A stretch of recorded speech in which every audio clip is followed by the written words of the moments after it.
اعوذ باللہ من الشیطان الرجیم، بسم اللہ الرحمن الرحیم۔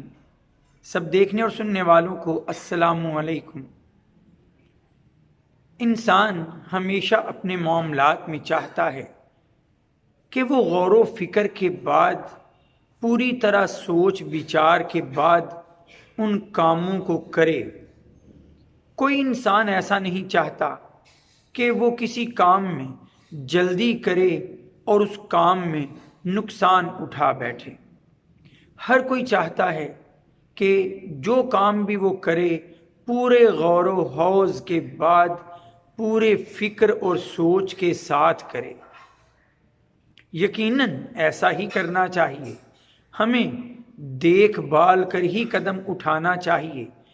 لیکن نبی کریم صلی اللہ علیہ وآلہ وسلم نے اپنے داماد حضرت علی رضی اللہ تعالی عنہ کو نصیحت فرماتے ہوئے، تلقین کرتے ہوئے یہ بات سمجھائی کہ 3 کام ایسے ہیں کہ اگر ان میں سوچتے ہی رہ گئے، غور ہی کرتے رہ گئے، ڈیلے ہی کرتے رہ گئے، تاخیر ہوتی رہی، تو جتنی تاخیر ہوتی رہے گی، جتنا ڈیلے ہوتا رہے گا، اتنا ہی نقصان ہوتا رہے گا۔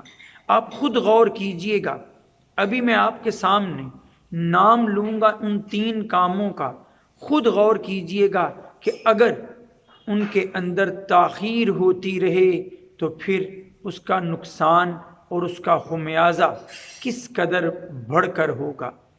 نبی کریم صلی اللہ علیہ وآلہ وسلم کی یہ حدیث مبارکہ جامع ترمذی میں بھی ہے، جہاں اس کا نمبر 1075 ہے، 1075۔